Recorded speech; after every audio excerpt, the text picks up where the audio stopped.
Brooks House. Brattleboro was suffering in November of 1869.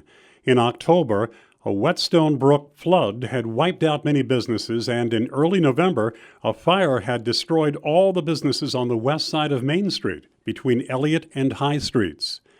Much of Main Street and the commercial district no longer existed. The two disasters created a hard load to bear.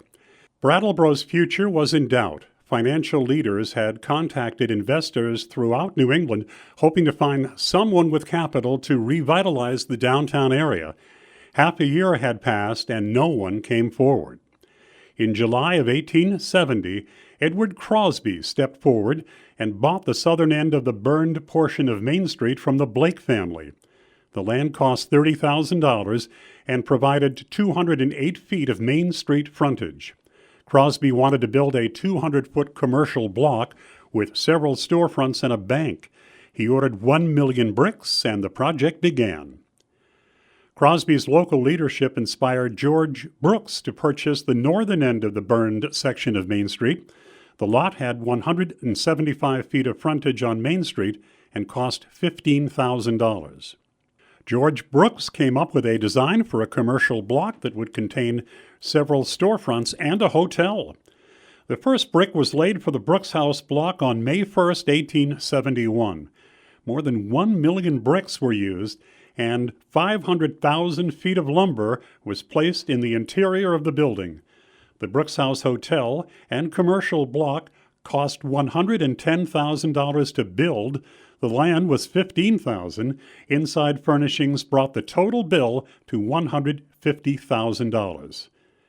The Brooks House and the Crosby block were constructed within a year of one another. New life was brought to downtown. The completion of the Brooks House Hotel was big news throughout Vermont. A Newbury, Vermont newspaper said, "It is a magnificent structure and will be supplied with every modern convenience and comfort." The creation of the Brooks House was an important achievement for the town. In April of 1872, the Vermont Phoenix reported that the Brooks House is vastly superior to the average hotel and may justly challenge comparisons with any of the first-class hotels in the country.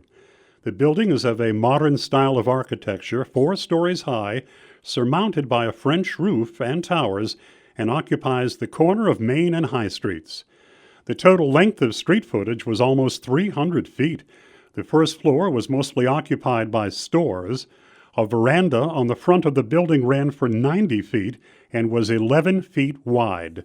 There were 80 rooms on the 3rd and 4th floors. A large dining area and a ballroom also were attractive features of the hotel. According to Vermont Business Magazine, 4 full stories were topped with penthouse suites and the famous Tower, where author Rudyard Kipling was known to play poker. A second-story ballroom with large windows and high ceilings hosted many dances for guests and local residents alike. For over 70 years, Brooks House maintained its stateliness as a premier hotel. In 1970, the building was repurposed as a mixed-use site with studio and one-room apartments on the 3rd and 4th floors.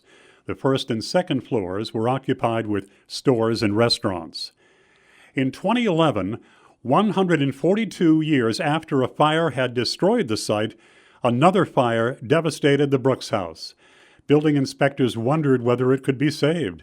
Engineer Bob Stevens, lawyer Craig Miskovich, and 3 businessmen with local ties to Brattleboro, Peter and Drew Richards and Ben Taggart, took ownership of the burned building and began efforts to reimagine how it could be saved. With local and state support, the 5 developers were able to put together a plan that met financing criteria. In 2014, the Brooks House reopened. The building was reconstructed and an addition was placed on the back. The cost was about $23 million, and it remains the largest commercial building in downtown Brattleboro. As in the 1870s, it was local interest that eventually rose to face the devastation of fire and revitalize Main Street.